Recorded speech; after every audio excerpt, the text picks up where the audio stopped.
सुप्रभात। महाभारत यह हमारी आज की आध्यात्मिक चर्चा का विषय। महाभारत तो महाभारत आर्ष साहित्य का सबसे महान ग्रंथ है। विषय और कलेवर दोनों ही दृष्टियों में इसकी महत्ता सर्वमान्य है। भारतवर्ष की संस्कृति, सभ्यता अथवा आदर्श का प्राचीन चित्र देखना हो तो वह महाभारत में देखा जा सकता है। एक अगाध महासागर के समान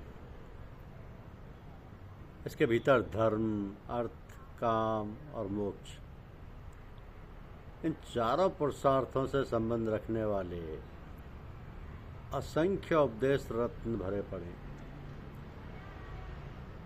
संसार की सर्वमान्य पुस्तक श्रीमद् भगवद गीता भी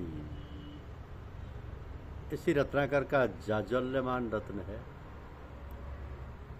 यदि महाभारत को हम संपूर्ण वेद, उपनिषद, पुराण, धर्मशास्त्र, अर्थशास्त्र और मोक्ष शास्त्र का एकमात्र प्रतिनिधि ग्रंथ कहें तो अत्युक्ति नहीं होगी। इसलिए इसके संबंध में कहा गया है कि यदि हास्ति तदन्यत्र जन्य हास्ति न तत क्वचित, अर्थात जो इस ग्रंथ में है वह नाना रूपों में सर्वत्र है। जो इसमें नहीं है वो कहीं भी नहीं है। इस महान ग्रंथ की रचना भगवान कृष्ण द्वैपायन वेद व्यास ने की।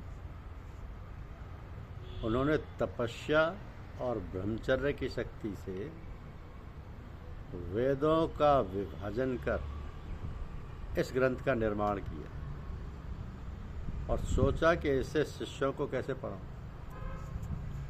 क्योंकि भगवान व्यास का यह विचार जानकर स्वयं ब्रह्मा जी उनके पास आए और बोले, महर्षि, आपने अपनी वाणी से सत्य और वेदार्थ का कथन किया है,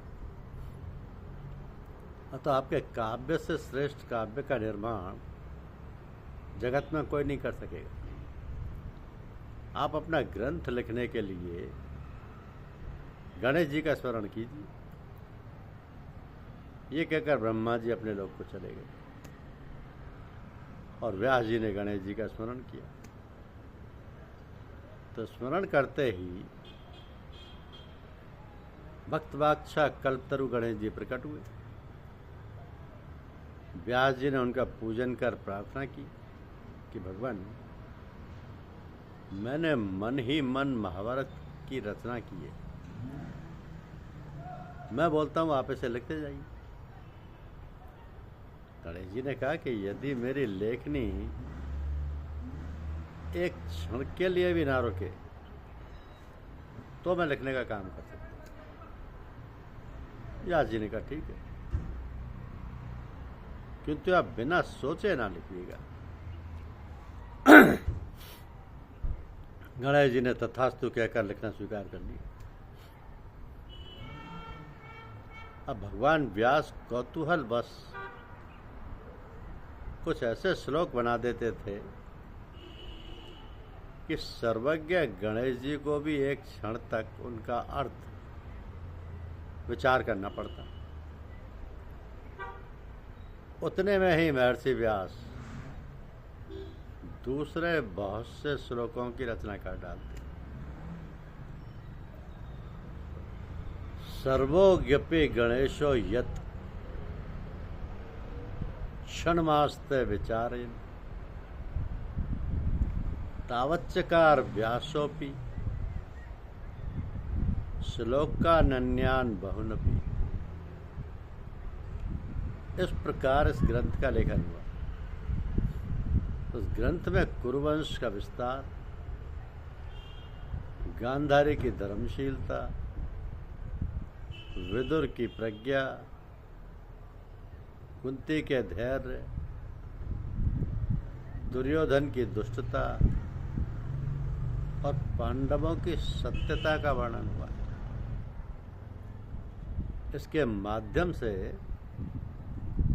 व्यास जी ने मनुष्यों को धर्मपूर्ण आचरण करते हुए भगवद आश्रित जीवन जीने का संदेश दिया है। इसकी प्रत्येक कथा से भगवान श्री कृष्ण की अनिर्वचनीय महिमा प्रकट होती है। अनिर्वचनीय महिमा, क्योंकि महाभारत में जो कुछ दिया है वो गणेश जी ने भी सोच समझ के लिखा है। हालांकि सतत लिखा है, लेकिन सोच समझ के लिखा है। और जो कलेवर है महाभारत का, उसकी महत्ता सर्वमान्य है, क्योंकि इसमें भारत की संस्कृति, सभ्यता और आदर्श का प्राचीन चित्र देखा जा सकता है। धन्यवाद। यूट्यूब चैनल को लाइक और सब्सक्राइब अवश्य कीजिए। शुक्रिया।